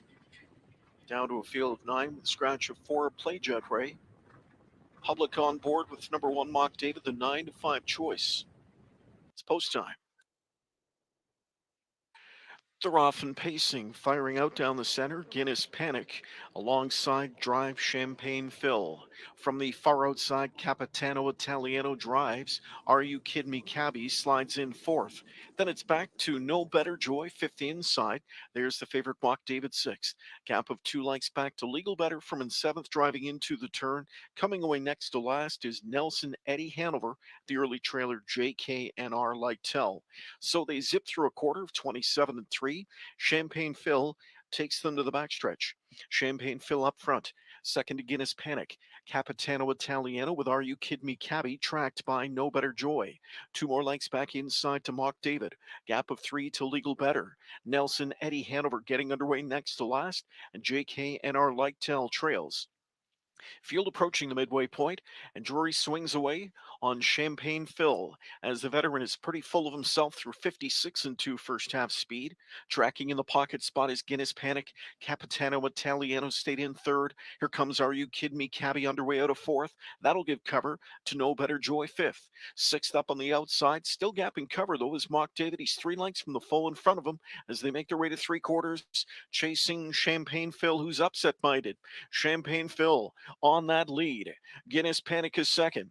Are You Kid Me Cabby third. Then to the outside fourth. No Better Joy. Three quarters in 124 and 4. And as they spin home, it is Champagne Phil on top. Second to the inside, Guinness Panic. Are You Kid Me Cabby from in third. No Better Joy. Mock David gets into gear late. They're in deep stretch. Champagne Phil trying to hold on at the rail. Down the center, Are You Kid Me Cabby. Guinness Panic. Here's Mock David. Still there at the rail, Champagne Phil, but he gives way late. Are You Kidding Me Cabby? And on the far outside, Mock David up in time to win. It was Mock David in 154 to win the Pop-Up Series final.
Top four on the board, 1-6, 7-5.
Race number 7 in the books. I want to say our co-on track feature with that pop-up event final in race 7, part of that crossover leg, late pick 4, early pick 4 as well. It was Mohawk David, launched off cover, good to go, made up a ton of ground late and soared down the lane. So he was able to notch his third win of 2021, eighth career victory, and able to win an important point, of course, winning that final of the pop-up event after picking up some good checks and a win a couple starts ago, not too long ago. Same type of trip, ended up being victorious twice. Let's get into race number 8 here. Of course, your final chance to play that late pick 3. This one is a purse of 17,000, 5-year-olds and younger. Non-winners of 2 races or 22,000 lifetime. Morning lane choice in here is a 7-horse PL Octavius. I mentioned time and time again how good this one has looked in those 2 starts since making the move here. It was unfortunately a tough trip, much of it spent wide on that December the 3rd outing. That was his first start here, and then since then has proven that it was just that difficult type of trip. It started showing a lot more speed, and that's been particularly advantageous to him in both those outings, as he's been able to map out a perfect pocket trip in that first win on December the 13th, and then ended up kind of getting away third, floating away from there, and ended up winning by a length and a half in the most recent. So he's clearly the one to beat. I anticipated him taking a lot of betting support in here, and he takes that next logical move up to try his luck. Now winners to 22,000 lifetime, so only type of marginal type of more difficult field, I would say, based at least on the classification. Now I do think there's some good ones in here, and some good ones that I think could potentially pull off the upset. I'm going to be going the direction of the 8-horse Salzburg Genesis, third place outing in the most recent. I thought it ended up working out a nice trip. Unfortunately, just didn't work out to his advantage, but showed a lot more speed than what we saw in the start prior on December the 13th, where he rallied off cover in his back half, was just so impressive once again. In his final quarter, again, 27-3, 26-4, obviously well suited, racing on the larger oval. And considering the way the track's been playing out, it's been fair. Track list is fast, of course, no wind, but you have seen horses rally from particularly far back. Now, I'm not saying he's necessarily going to be far back because we have seen speed out of him, but if he ends up working out an off the pace type of effort, then I think he's going to really be heard from late in the mile. And there is quite a bit of speed, I would say. So I think the possibilities for him to come through and pull off the upset are kind of endless from that degree. The 9-horse, the top pick of Garnet Barnsdale in here, Robert Reed Jr.'s backup play in here. Mentions how this one made that miscue in the latest, has hit the board in 3 of 4 starts. Mentions how this one was a runner-up at long odds in the circuit debut, and also kind of highlights that 26 flat final quarter on December the 18th as kind of his standout outing.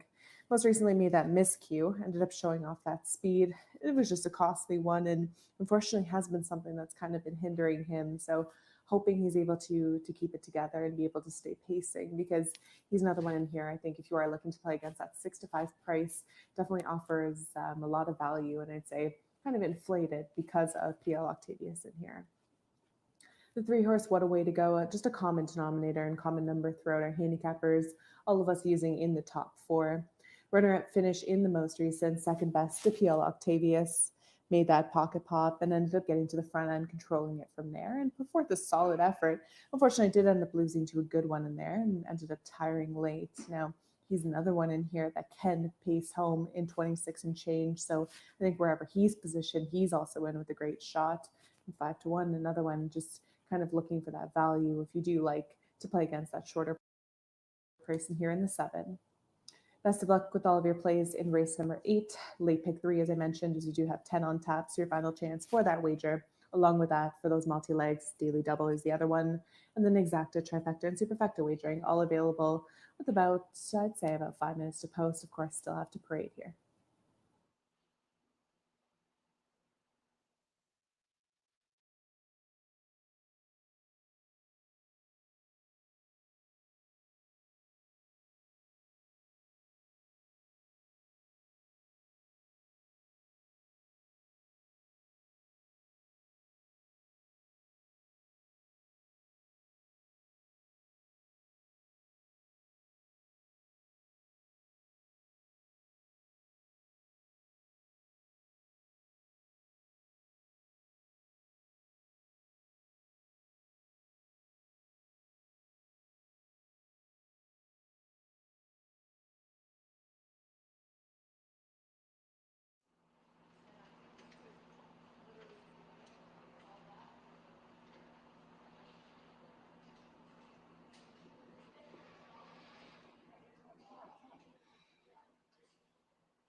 Horses have made their way to the track for tonight's 8th race, introducing the 1 Twain Sealster with Jonathan Drury, 4 trainer Carmen Ociello, owner Leonard Rosine.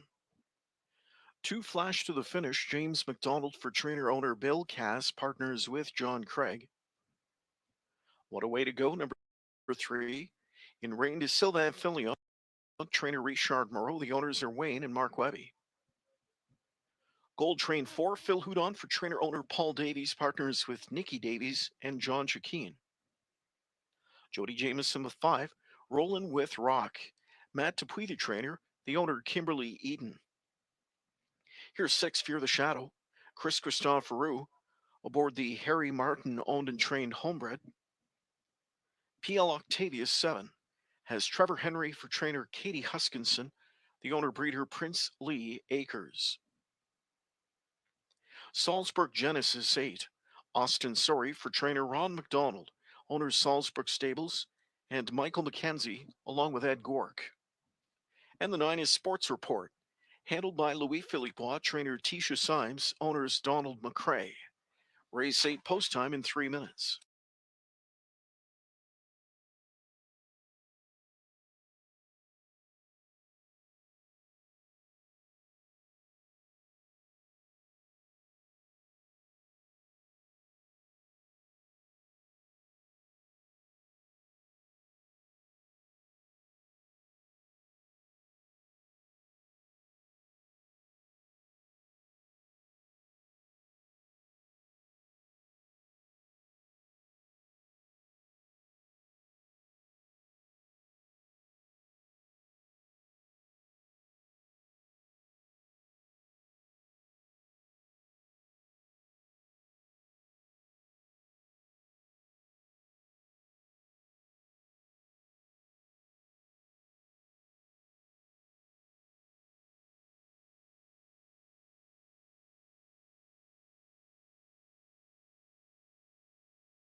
Starting gate is moving into position for tonight's 8th race. And we've had one score ahead of the gate again.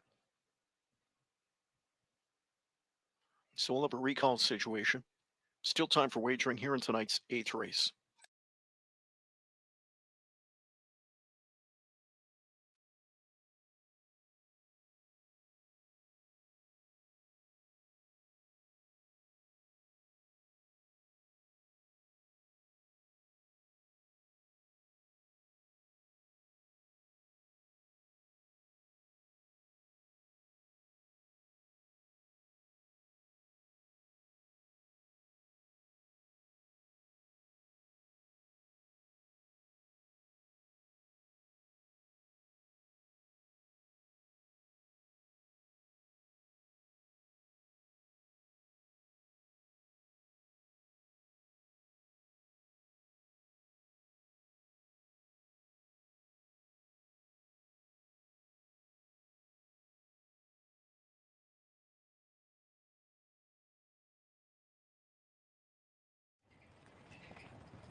Starting gate is rolling. Horses are moving up to the gate. We've got a group of 9 for this 8th race, which starts our final pick 3. 3 to 5 on 7 PL Octavius off back-to-back winning efforts. He won 4 of 7 last year. Trevor Henry aboard the Katie Huskinson trainee, sinking through 3 to 5. It's post time for the 8th race.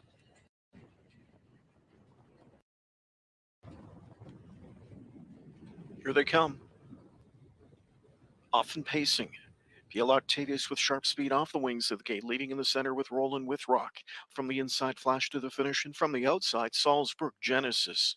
Also wide is Sports Report up near the lead. Taken back into 6th goes What a Way to Go. Through at the rail, Twain Sealster into 7th. 8th and parked is Gold Train, and the early trailer back from an 8th is Fear the Shadow. So they sweep into turn 1. PL Octavius made the front. Under pressure from the parked and driving Salzburg Genesis, who takes the lead at a quarter of 28 flat. Sitting second, PL Octavius, but he didn't sit long. Already right lined by Henry and up to reclaim the lead. Now third is Roland with Rock. It's 2 to Flash to the finish. Then inside 5th, Sports Report. 6th, up on the move comes What a Way to Go. Grabbing covers Twain Sealster. Further back we go to find Gold Train, and in at the rail, Fear the Shadow. Field approaching the midway point, chasing favorite PL Octavius, who leads through a 57-2 opening half. Second at the inside, Salzburg Genesis.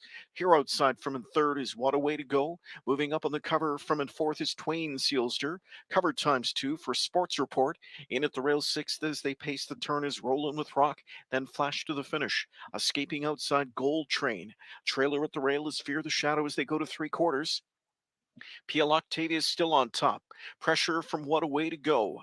Pocket sitter is Salzburg Genesis. Then on cover Twain Sealster. 3/4 in 126-2. And PL Octavius gets a smack of the wheel disc now as he's good to go. Leads by 3 lengths as Henry cuts him loose. Here off cover from the backfield. Travels up Sports Report with late pace. It is still PL Octavius. Sports Report is bearing down quickly. PL Octavius. Sports Report is second. PL Octavius at the inside. Sports Report a late lunge. Sports Report is up in time to win. He won it by a head over PL Octavius, Flash to the finish, and Salzburg Genesis.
Top 4 on the board for race 8. We have 9, 7, 2, and 8.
If you do like Bottle Rocket, I would be playing that daily double, going 2 with 4, 9. Those are the two that just kind of jump off the page.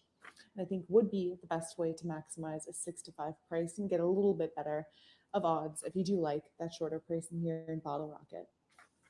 Let's take a look at the odds board and see if anything just kind of stands out. I mean, if we were handicapping and trying to back the hot hand, we know Doug McNair with 3 winners already on tonight's card. Likewise with Greg McNair having a bunch as well. So Bankroll Sealster 9-2 in the morning line, 8-1, pretty cold on the board, but he does come with quite a bit of risk. Now making the move with Greg McNair taking over the training duties, I think he could be a lot sharper in here, and kind of similar to some of the horses that we see making a move to our circuit or return to our circuit.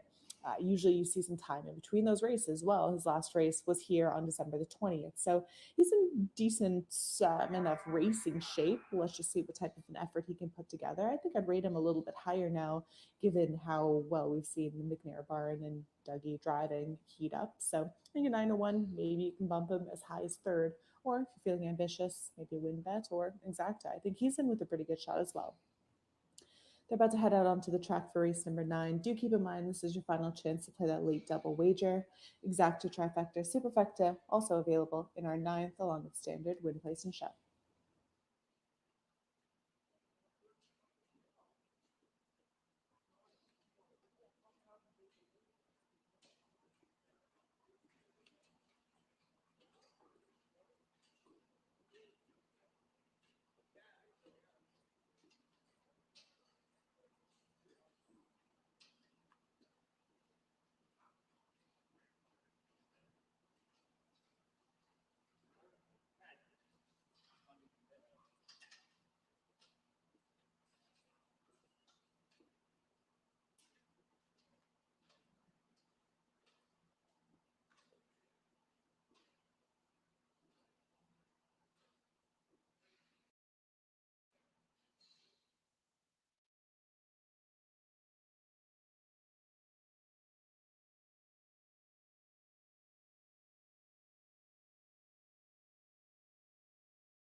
Horses are on the track for this evening's 9th race. Introducing number 1, Bankroll Sealster. Doug McNair aboard for trainer Greg McNair, owner Kyle Bossens.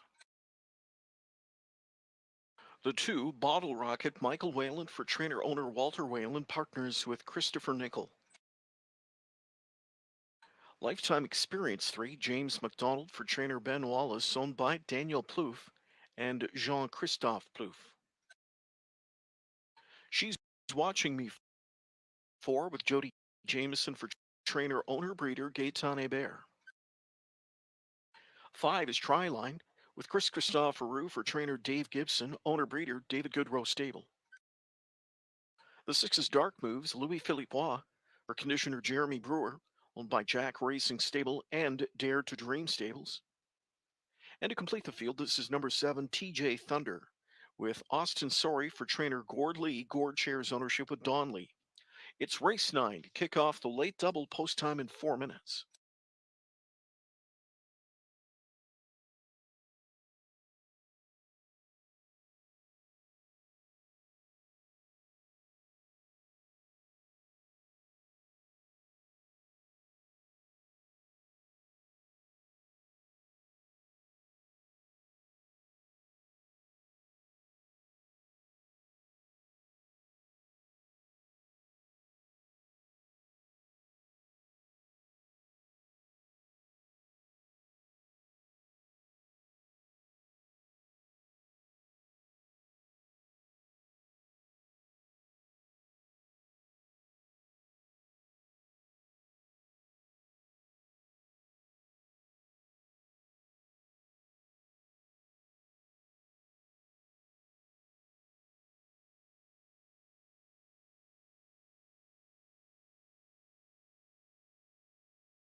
We've got race 9 heading up in behind the gate, group of 7 here to kick off tonight's late double wager.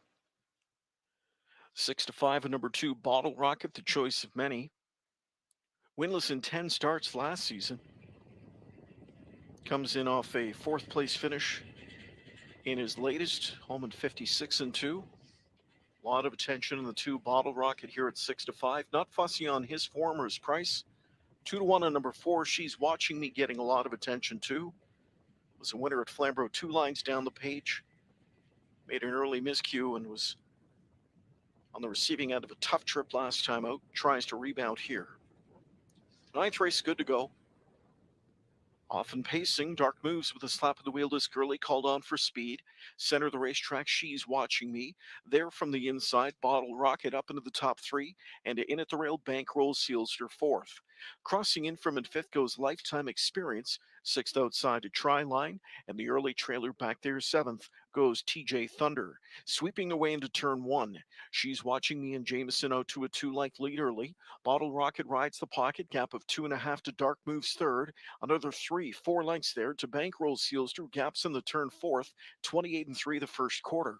Towards the inside, Lifetime Experience 5th now, 6th across the backstretch Try Line, and the trailer remains TJ Thunder as they're almost at 3/8. Here's a pocket pop as Bottle Rocket is on the attack now for Wayland, sweeping up to take the lead at even money. Bottle Rocket on the outside, trying to go by She's Watching Me, and does. She's Watching Me back into second now as Bottle Rocket claims the front, halftime 57 and 3.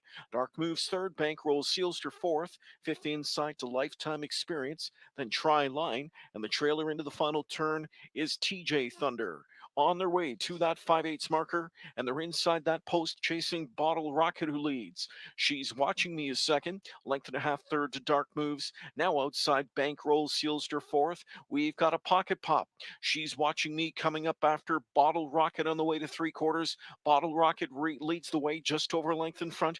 She's Watching Me second, scooting through Dark moves 3rd. Off cover, Bankroll seals her 4th, 3/4 in 127. Into the stretch, Bottle Rocket, the one they're trying to track down. Here's Bankroll Sealster on the outside, closing late. Still there, though, Bottle Rocket, and it's Bottle Rocket who's clear by 2.5 lengths. This one goes to Bottle Rocket. Bottle Rocket over Bankroll Sealster, Lifetime Experience, and Dark moves the mile 155 and 1.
of time away.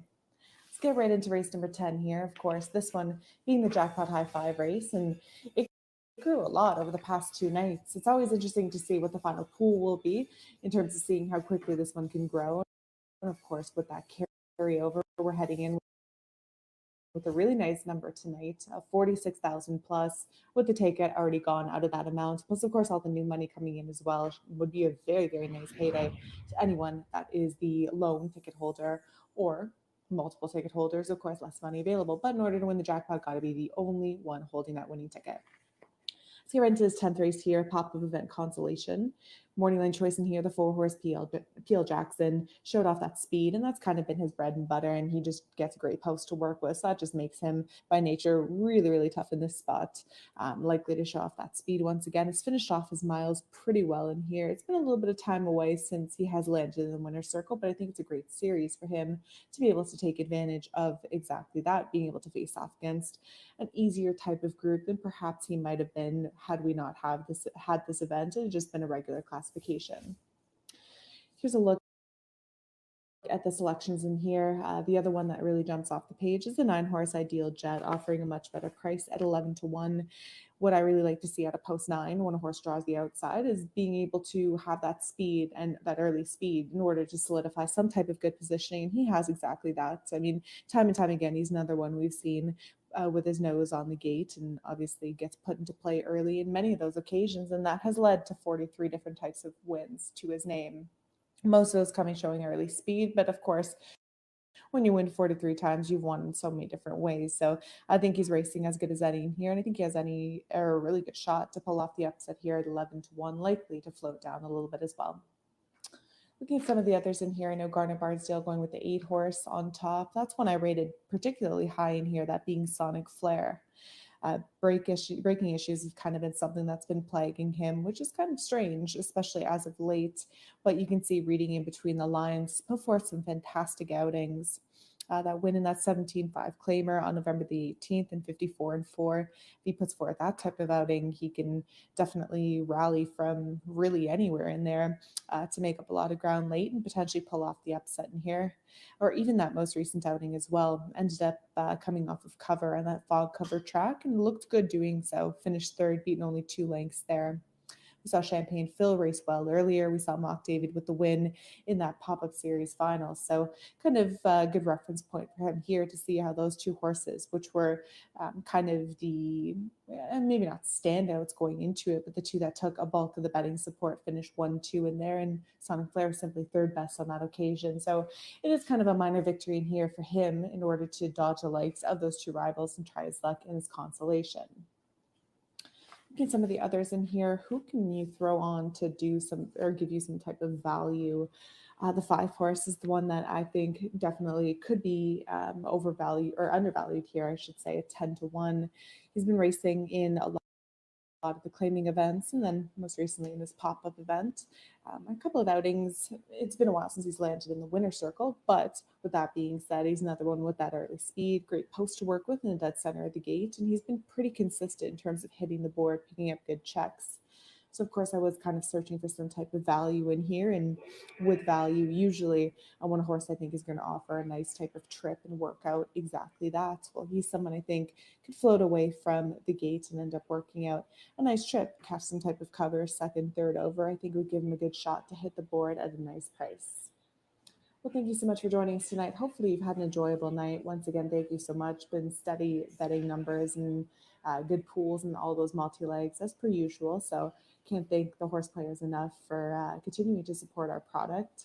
As for us, another quick reminder too, of course, capacity limits as well, going to be 50% starting Wednesday. So do keep that in mind. Of course, these reservations are going to be necessary, and it is going to be limited to outdoor as well. So do keep that in mind as well. We'll keep you updated on the Twitter page, our website as well, to let you know if anything changes in between. But for the immediate future, have to follow those COVID protocols. As for us, again, we're going to be dark the next 2 days, back at it again on Thursday with that pregame show at 6:30, first post at 7 o'clock. And I was told earlier today that I have a special guest in terms of Mr. Portwando virtually joining us. So excited to have him. I'm excited to be able to catch up with him too. It's been quite some time since I've seen him. So a little bit selfishly excited to see him there. But of course, I always love to hear his analysis as well. So looking forward to seeing him on Thursday and hopefully see you all on Thursday as well.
The 10th race horses are on the track parading, full field of 10, led by number 1, King of Broken Hearts. It's Jonathan Drury with the Courtney Bishop trainee Courtney owns. Jody Jameson, driving number 2, No Time at All, also trained by Courtney Bishop. She shares ownership with Bill Maines and John Stamatis. Here's number 3, Woodmere Roll and Pop, James McDonald for owner-trainer Carol Voyer. The 4 is P.L. Jackson, Travis Cullen for trainer-owner Jody Cullen. Mercenary the 5, George Ketros, training driving. The owner is Mary Ketros. Here's a look at number 6, Devil's Peak. Trevor Henry with the Gerard Demare trainee, owned by Les Écuries GLD Incorporated, along with Carmelo Chimay. 7 is Snap Test, Louis Philippois for trainer Peter Shoddy, the owner Night Stalker Stable. 8 is Sonic Flair, Chris Christopherou for trainer-owner Pam Forgy, partners with Donald Schuldeis. This is number 9, Ideal Jet, Doug McNair for trainer-owner breeder Craig Barse and partner Nurko Sokolovic. And the 10 is Cortez the Killer with Phil Houdon for trainer Ken Switzer, the owner Dark Stables. 10th race in 4 minutes.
10th race field lining up behind the gate. Group of 10. This is the pop-up series consolation. Even money on 4. PL Jackson let a late lead slip away last week in the second leg of the event. A good effort nonetheless.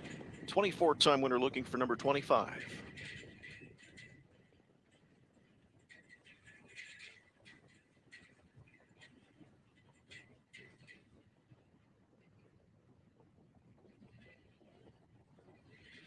Tenth race from Mohawk Park on its way. Often pacing the Ideal Jet from the outside, sprinting out early. Coming out with them, PL Jackson along with Snap Test. They're between horses Mercenary on the march early. Woodmere, Roll, and Pop, followed by No Time at All. Then we go back at the inside to find King of Broken Hearts. Final three, Devil's Peak, Sonic Flare, taken back to trail, Cortez the Killer. So they hustle over to the opening quarter, chasing after Ideal Jet. PL Jackson in that precious pocket spot. Outside third is Mercenary. First quarter is 27 and 2/5 seconds, and they move into the backstretch. With that lead, it's Ideal Jet. Second, PL Jackson. Mercenary trying to find a seat there third. Fourth inside is Woodmere, Roll, and Pop. Then it's back fifth to Snap Test. Sixth to the outside. Starts up King of Broken Hearts. Through at the rail, No Time at All, seventh now. Final ones are Devil's Peak, Sonic Flare, and Cortez the Killer. There with a pocket move is PL Jackson up and around Ideal Jet. They've gone a half in 55 and 4. Mercenary at the rail third. Overland is Snap Test into fourth now. Woodmere, Roll, and Pop fifth inside. On cover sixth is King of Broken Hearts. Seventh up on the move goes Devil's Peak. Further back at the rail is No Time at All. Cortez the Killer. Shuffled to last with Sonic Flare. They're on their way to three quarters. PL Jackson leads by 2 lengths. Back into second, Ideal Jet. Snap Test, Mercenary. Moving up on the cover outside goes King of Broken Hearts. A final turn break by Woodmere, Roll, and Pop. Three quarters of 124 and 2. Coming into the stretch. PL Jackson still there with the lead. He's got 3 on the field. Now 4. Back into second. Ideal Jet. Springing loose late on the far outside. Here comes Devil's Peak. It's PL Jackson. Devil's Peak trying to get to him late. PL Jackson at the inside. It's PL Jackson to find the line and win it by a length. Late pace got Devil's Peak up for second, then King of Broken Hearts, and from last to fourth came Sonic Flare in 154.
Top 5 on the board. It's 4, 6, 1, 8, 9.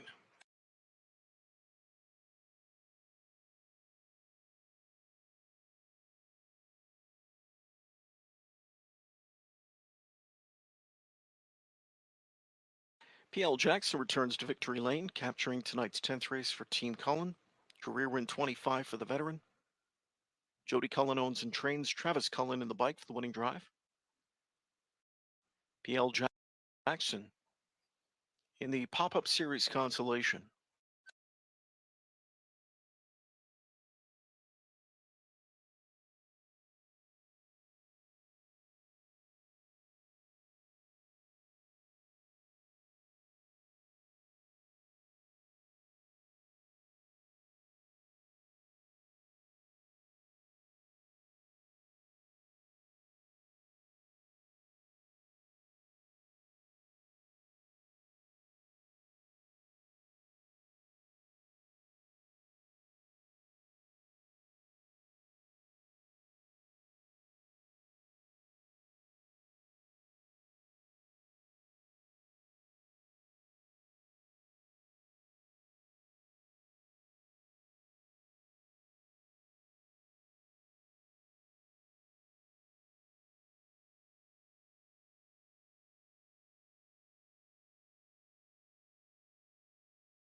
PL Jackson paid $4, the $2 exact at $34.70.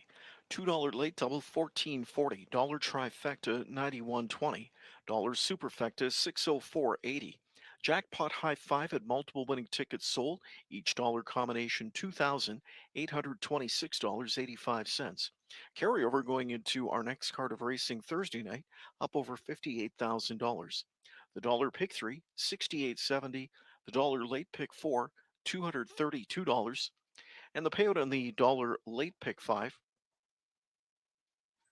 that $1 ticket returning $1,653.60. That's going to wrap it up for Monday Night Racing. A couple days away, we'll be back at it Thursday. Hopefully you'll join us and tune in. First race post time at Thursday night. Again, a reminder, tuning in, ladies and gentlemen, on Thursday for Woodbine Racing Live, our pregame show at 6:30, and first race post time at 7 p.m.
Tenth race from Mohawk Park on its way.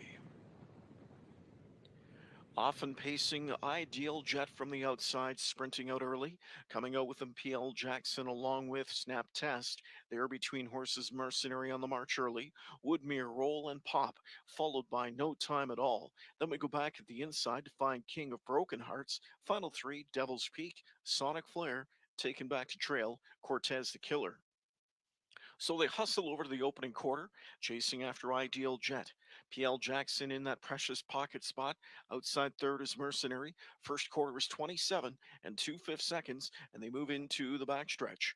With that lead, it's Ideal Jet. Second, PL Jackson. Mercenary trying to find a seat there third. Fourth inside is Woodmere, Roll and Pop. Then it's back fifth to Snap Test. Sixth to the outside. Starts up King of Broken Hearts. Through at the rail, No Time at All seventh now. Final ones are Devil's Peak, Sonic Flare, and Cortez the Killer. There with a pocket move is PL Jackson up and around Ideal Jet. They've gone a half in 55 and 4. Mercenary at the rail third. Overland is Snap Test into fourth now. Woodmere Roll and Pop fifth inside.